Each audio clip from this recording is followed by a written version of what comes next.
वहां तक लाखों लोग दर्शन करते हैं, ये बड़ी बात नहीं है। आधे लोग तो सोचते हैं कि चलो छुट्टी है, घूम करके आ जाते हैं, या किसी भी भाव से। आजकल तो पिकनिक आदि के भाव से ज्यादा जाते हैं धर्म स्थलों पर।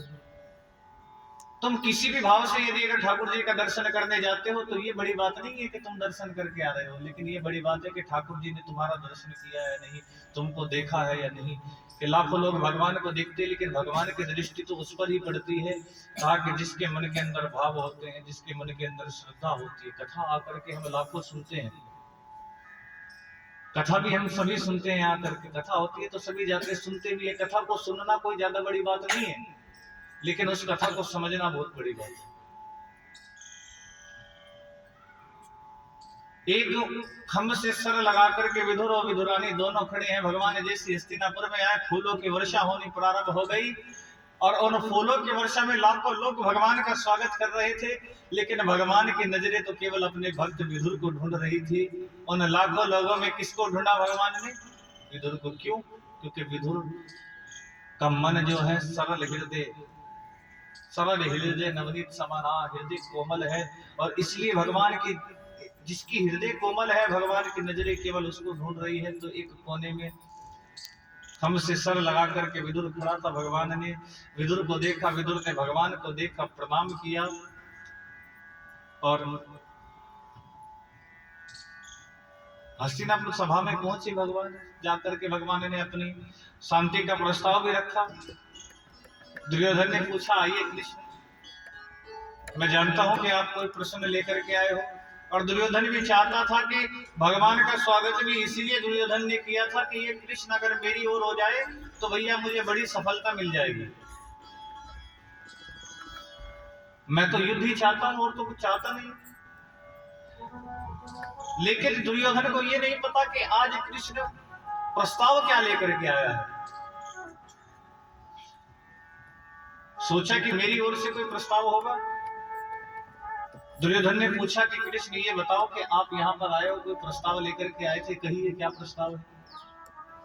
भगवान ने, देखो युद्ध तो भगवान भी चाहते थे, युद्ध होगा तो अधर्म का विनाश होगा, अर्थात कि धर्म और अधर्म का ज्ञान होगा, कि सदैव अधर्म पर धर्म की विजय होती है, अर्थात भगवान ये भी चाहते थे। लेकिन दूसरी ओर भगवान शांति का प्रस्ताव लेकर के भी गए। भगवान शांति का प्रस्ताव लेकर के गए, कहा कि देखो मैं जानता हूं कौरव आखिर कौन है, आप कौरव हैं, पांडव कौन है।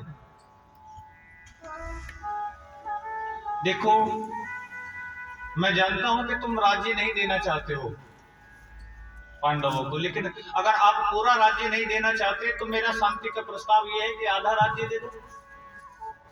चलो मैंने माना कि तुम आधा राज्य भी नहीं देते।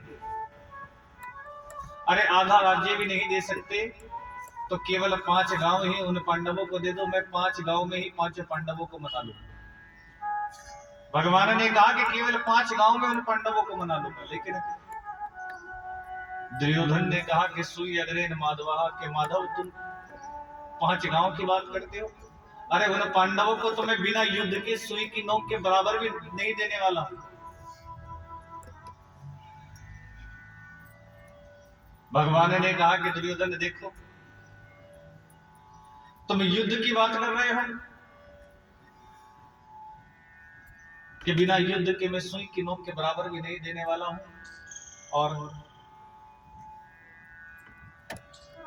दुर्योधन ने कहा कि देखो अपमानजनक शब्द बोलना प्रारंभ कर दिया। भगवान से कहा कि देखो कृष्ण, मैंने सोचा कि आप कोई सुंदर प्रस्ताव लेकर के आओगे, लेकिन आप प्रस्ताव लेकर के आए तो केवल पांडवों की ओर से। क्या तुमने मेरा हित किया?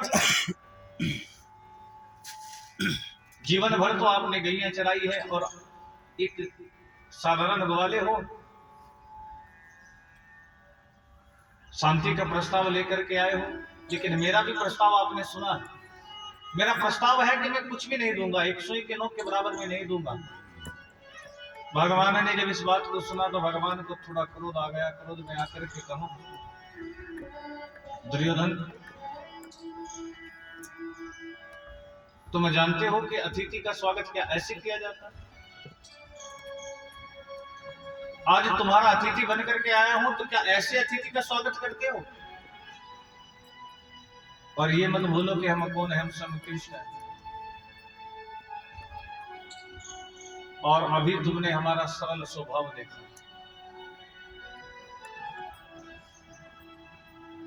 तभी धृतराष्ट्र ने कहा कि देखो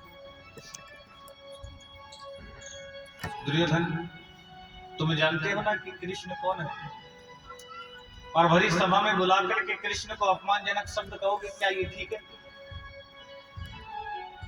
दुर्योधन ने भगवान से हाथ जोड़ करके क्षमा याचना की। क्षमा याचना करने के उपरांत कहा कि देखो प्रभु, मैं आपसे क्षमा प्रार्थी हूं कि मैंने आपको अपमानजनक शब्द बोले हैं, लेकिन मेरी माता ने सुंदर आपके लिए व्यंजन तैयार किए, मैंने सुंदर आपके लिए भोजन बनवाया है, सुंदर व्यंजन बनवाए हैं। आप इतनी दूर से चल करके आए हो तो भूख लगी होगी, तो थोड़ा आप भोजन कर लीजिए। और जब भोजन करने के लिए कहा और जब इस बात को कहा, बोले बांके बिहारी लाल की, सतगुरुदेव भगवान की जय। तो बोल दिया था नहीं सभी? कहां पर है दिया, है ना? नहीं, ये ध्यान विदुर की ओर नहीं है, ये तो मैं जानता हूं कहां है। जयकारा तो बोला करें। अभी एक भगवान का नाम लेने में भी इतनी कंजूसी है, तो भैया कथा में आकर के भी जयकारा तो लगाया करो। बोले माँ के बिहारी लाल की। आधे लोगों का तो ध्यान रहता है ना, इधर उधर सब जगह ध्यान जाता है, कौन प्रसाद लेकर के आ रहा है, कौन रख रहा है, कौन क्या कर रहा है। ध्यान ले रखना। यहाँ जहाँ पर मैं बैठा हूँ ना, यहाँ पर बैठ करके सब नजर आता है कि किसकी दृष्टि कहाँ है, कोई क्या सोच रहा है, सब यहाँ बैठ करके नजर आता है। और इसलिए शांत होकर के प्रेम से बैठ करके कथा को सुनना है, ध्यान लगा करके कथा को सुनना है। मैंने कहा था ना कि कथा को सुनने का लाभ भी तब है, सुनने से कोई लाभ नहीं है, उसको समझना बड़ी, समझ करके उस अच्छी बात को जीवन में उतारना। क्या हुआ आज के समय में, क्या होता है कि बुरी बातें जो होती है ना, बड़ी जल्दी पकड़ लेते हैं। बुरी बात आपके दिमाग में बिल्कुल बैठ जाएगी, लेकिन कोई अच्छी बात कह देगा ना, वो तो अभी थोड़ी देर बाद या फिर कथा सुन करके गए, शाम को जाकर के सब भूल गए। तो अच्छी बातों को बुरी बातें हम बड़ी जल्दी पकड़ लेते हैं। तो मैं कथा भी यही सिखाती है कि बुरी बातों को छोड़ करके अच्छी बातों पर ज्यादा ध्यान दिया जाए, और इसलिए प्रेम भाव से बैठ करके कथा को भी सुनना चाहिए। बोलिए माँ के बिहारी लाल। प्रेम भाव से बैठ, संसारिक बातें तो होती रहेंगी, जीवन भर हम संसारिक बातें करते हैं। बताइए 3 घंटे बाद कथा जब हो जाएगी, फिर घर जाकर के क्या करोगे? फिर भी तो बातें करोगे ना, है ना? अब एक बात बताइए, एक ही कॉलोनी में रह करके क्या आप कथा में ही मिलते हो? कभी मुलाकात नहीं हुई? तो इसलिए संसारिक बातें तो ये हो जाती। अब जीवन भर संसारिक बातें लगी रहेंगी। मैं ये बात दावे के साथ कह सकता हूँ कि जीवन में अगर संसारिक बातें, भगवान की कथा में भी आकर के अगर आप एक संसारिक बातें करोगे, तो फिर कथा सुनने का भी कोई लाभ नहीं है। और ये सत्य बात है कि कथा करने में भी तभी आनंद आता है जब भक्त बैठ करके प्रेम से कथा को सुने। बोले बाकी बिहारी लाल। अन्यथा तो हमें तो प्रभु का आज्ञा है। देखिए मैं, हमारा उद्देश्य क्या है, मेरे सामने अगर 2 व्यक्ति भी बैठ जाए तो मैं 2 को भी कथा सुना सकता हूँ। कोई ना भी बैठे, मैं केवल श्रोताओं को नहीं, मुझे तो अपने गोविंद को कथा सुनानी है, भगवान को कथा सुनानी है। श्रोता रीझे कोई, मुझे कोई फर्क नहीं पड़ता, बस कथा सुन करके मेरे भगवान को अच्छी लगनी चाहिए, भगवान रीझनी चाहिए। आखिर कथा होती है किसके लिए? श्रोताओं के लिए होती है क्या? कथा तो भगवान के लिए होती है कि भगवान को रिझाया जाता है। अर्थात उस कथा को सुन करके हृदय में उतार करके जीवन में ध्यान रखना। कथा जिसके जीवन में आ गई और कथा को समझ करके कथा के पथ पर यदि अगर चलना प्रारंभ कर दिया, तो जीवन में कठिनाइयां भी जो आती है ना, कठिनाइयां भी हमको अच्छी लगना प्रारंभ हो जाएगी। एक ये कथा का प्रभाव है। बोलिए माँ की बिहारी लाल, बल गुरुदेव भगवान। और अलग एक नहीं, अनेकों प्रभाव होते हैं। तो यहाँ पर हम, अरे ये तो बड़ी सुंदर कथा है, भाव की कथा है। और जितना इस कथा में भाव आता है ना, अभी सुनकर के देखना उतना ही भाव आता चला जाएगा कि भाव क्या है। यही कथा से हमको सीखने के लिए मिलता है। बोली बांके बिहारी लाल। तो दुर्योधन ने कहा कि गोविंद, मैंने आपके लिए सुंदर व्यंजन की व्यवस्था की है, भोजन बनवाया। इतनी दूर से चल करके आए होंगे तो भूख भी लगी। भगवान ने कहा कि देखो दुर्योधन, भोजन दो परिस्थिति में होता है, या तो खाने वाले के पेट में भूख हो या खिलाने वाले की श्रद्धा। या तो खाने वाले के पेट में भूख है या खिलाने वाले की श्रद्धा है। और यहाँ तो मेरे पेट में भूख नहीं है और तुम्हारी खिलाने की श्रद्धा। लेकिन आप कह रहे हो मैं भोजन कर भी लेता। लेकिन दुर्योधन, जानते हो आज का मेरा निमंत्रण जो है ना, आज का मेरा निमंत्रण विदुर काका के यहाँ है। अब विदुर जी वहीं पीछे सभा में बैठे थे। विदुर जी ने सोचा मैंने तो कोई निमंत्रण ही नहीं दिया, ना मेरी कोई भगवान से मुलाकात हुई।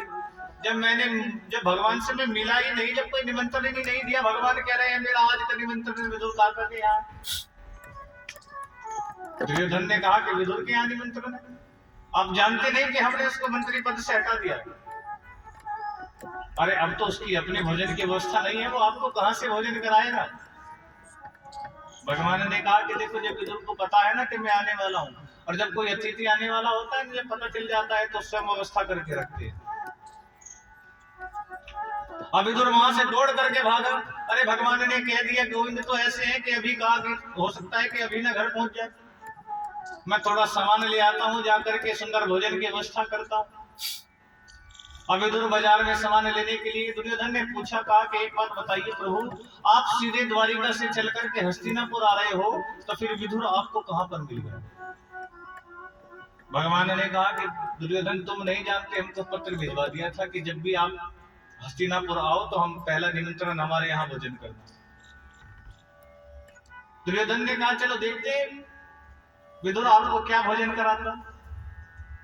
अब भैया विदुर तो पहुंच गया बाजार चला जाता हूँ, कुछ व्यवस्था करता हूँ। और इधर विदुरानी बैठी थी, सोच रही थी कि भगवान आज गोविंद द्वारिकाधीश भगवान आज हस्तिनापुर आए हैं, ना जाने हम अभागों के घर कब आए। मैं ठहरी अभागी। और देखिए विदुर कौन थे? विदुर एक दासी पुत्र था, अर्थात एक दासी पुत्र होने के कारण, देखिए कहते हैं ना कि भगवान धर्म नहीं देखते, ना भगवान कोई जात देखते, ना कोई कास्ट देखते। भगवान किसके घर? विदुर के घर देखते। विदुरानी बैठी हुई थी, सोच रही थी कि कब गोविंद कब गोपाल आएंगे। भगवान ने सदैव सबको एक समान समझा है। वो दुर्योधन के यहाँ आए तो विदुर के यहाँ भी पहुंच गए। और बैठ करके विदुरानी सोच रही थी चलो स्नान करने के लिए पहुंच गए। और तभी भगवान द्वार पर आ गए और भगवान ने द्वार को आकर के बजाया। और जैसे द्वार को बजाया तो विदुरानी ने कहा कि जो भी कोई हो बाद में आना, अभी स्नान कर रही। भगवान ने कहा कि एक बार फिर जैसे द्वार को बजाया, सुना नहीं, कहा ना बाद में आना। भगवान ने फिर द्वार को बजाया, अरे बताओ तो सही कौन हो? भगवान ने जोर से कहा कि मैं आया हूँ आपका गोविंद, आपका गोपाल। और जैसे सुना भगवान आए हैं, दौड़ करके आई, आकर के द्वार को खोला और द्वार पे खड़े होकर के भगवान को देखने लगी और कहा कि आज मेरे घर पर भगवान आए हैं। अपने नेत्रों को विश्वास नहीं है कि मेरे सामने भगवान खड़े, गोविंद खड़े हैं और मैं भगवान के सामने खड़ी हूँ। भगवान द्वार पर, अरे प्रभु आप द्वार पर खड़े, आइए घर में लेकर के आई। और घर में लेकर के आई, कभी इस कक्ष में जाए, प्रभु यहाँ पर बैठो, कहा कि ये ठीक नहीं है, बाहर दूसरे कक्ष में चल, दूसरे, प्रभु ये भी ठीक नहीं है, बाहर लेकर के आई, बाहर यहाँ बिठाऊंगी, ये भी ठीक नहीं। पूरे घर में भगवान को लेकर के घूम रही है कि मैं इनको बिठाऊं कहाँ। क्यों? क्योंकि मन के अंदर इतने भाव थे कि भगवान अगर घर पर आ गए, सोचने लगी कहाँ बिठाऊं भगवान को। और भैया एक पीढ़ा लेकर के आई और उस पीढ़े को बिछाने लगी, तो उस पीढ़े को भी उल्टा बिछाया और भगवान उस उल्टे पीढ़े पर ही बैठ गए। अर्थात क्योंकि विदुरानी के मन के अंदर इतने भाव थे कि आज भगवान भी नहीं, उस उल्टे पीढ़े पर बैठ गए। और उल्टे पीढ़े पर बैठ करके भगवान विदुरानी को देखने लगे, विदुरानी भगवान को देखने लगी। स्वयं त्रिलोकीनाथ नारायण वो भगवान जिसके एक इशारे पर पूरा ब्रह्मांड डोल जाता है, आज वो ब्रह्म स्वयं अपने पेट पर हाथ लगा करके कहता है कि ताकि आज बड़ी जोर से भूख लगी। जैसी भगवान ने पेट पर हाथ लगा करके कहा कि काकी बड़ी जोर से भूख लगी है, अब विदुरानी सोचने लगी भगवान घर पर आए हैं, मैं क्या खिलाऊं। विदुर तो अभी आए नहीं है, जब तक विदुर को सामान लेकर के आए मैं भगवान तो भूखे हैं, क्या खिलाऊं इनको, सोचने लगी। रसोई घर में गई, रसोई घर में जाकर के देखा कुछ फल रखे हुए थे, उन फलों को लेकर के आई, थाल उठा करके लाई और उन थालों में फल को सजाया और भगवान को वो फल देने लगी, भगवान को फल खिलाने लगी। अर्थात फल भी किस प्रकार से भगवान को खिलाती है कि जैसे उन फलों को छीले, अब फल तो एक और फेंकती रहे, जो छिलका है वो भगवान को खिलाती है। फल एक और फेंकती रही, छिलका भगवान को खिलाती रही, लेकिन भगवान प्रेम से उन छिलकों को ग्रहण कर रहे हैं, प्रेम से उन छिलकों को खा रहे हैं। अर्थात और खा करके भगवान कहते हैं अरे काकी बड़े मीठे फल हैं। भगवान कहते हैं बड़े मीठे फल हैं, और सच बताऊं तो इतना आनंद आ रहा है इन फल को खाने में। विदुरानी ने कहा जानती हो प्रभु, ये मेरे ही बगीचे के फल है, मैंने लगाए हुए थे, मैं अपने हाथ से जल देती हूँ। हाँ मैंने खाए, बड़े मीठे फल हैं। छिलके खा करके प्रभु कहते हैं कि बड़े मीठे फल है। अर्थात कि भगवान जानते हैं आज विदुरानी के मन के अंदर इतना भाव है कि उसको नहीं पता मैं छिलके खिला रही हूँ, और तो और विदुरानी क्या भगवान को भी नहीं पता कि वो आज छिलके खा रही है। और तभी द्वार पर विदुर जी आए, विदुर जी ने आकर के द्वार को बजाया, विदुरानी ने जाकर के द्वार को खोला, और जैसे द्वार को खोला, द्वार को खोल करके देखा तो विदुर जी खड़े हैं। विदुर जी ने कहा कि अरे विदुरानी आज जानती है मेरे गोविंद ने, मेरे कृष्ण ने आज भरी सभा में मेरा मान बढ़ाया, और भरी सभा में आज गोविंद ने कहा कि मेरा जो आज का निमंत्रण है वो विदुर के यहाँ है, और देखो मैं कुछ सामान लेकर के आया हूं, जल्दी से भोजन की तैयारी करो। अब विदुरानी ने कहा कि भगवान आते होंगे कि आ गए, घर के अंदर ही बैठे हैं। जैसे विदुर जी ने घर के अंदर जाकर के देखा तो क्या देखा कि भैया छिलका तो एक फल तो एक और पड़े हैं, और छिलका भगवान के मुख पर लगा है। विदुर जी ने देखते ही कहा कि अरे विदुरानी ये क्या किया। अब कहने लगी मैंने क्या किया कि भगवान की ओर देख तो सही। और जैसे विदुरानी ने भगवान की ओर देखा तो मुख पर छिलका लगा है, फल एक और पड़े। हाथ जोड़ करके प्रार्थना करते हुए भगवान से कहा कि देखो प्रभु, प्रथम बार आप मेरे घर पर आए हैं और मैंने आपको ये छिलके खिला दिए, मुझे क्षमा करें प्रभु। भगवान ने कहा कि देखो ताकि मैं एक बात जरूर कहना चाहूंगा, जो मैंने दुर्योधन से कहा था वही आपसे कहता हूं। भोजन दो परिस्थिति में होता है, खाने वाले के पेट में भूख हो या खिलाने वाले की श्रद्धा हो, और यहाँ तो मेरे पेट में भूख थी और आपकी खिलाने की श्रद्धा थी।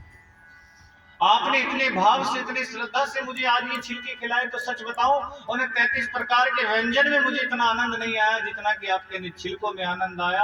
और आज तो मैं भी नहीं जान पाया कि मैं इन छिलकों को ग्रहण करा रहा हूं। क्यों? क्योंकि इसमें आपके भाव, इसमें आपका प्रेम मिला हुआ था। और दोनों ने हाथ जोड़ करके भगवान से प्रार्थना करने लगे कि बड़े दयालु मेरे कृष्ण हैं, बड़े दयालु प्रभु हैं, अपने भक्तों पर दया करते। हाथ जोड़ करके भगवान से दोनों के दोनों प्रार्थना करने भगवान से प्रारंभ कर दी। बोले बांके बिहारी लाल की, बोले गुरुदेव भगवान।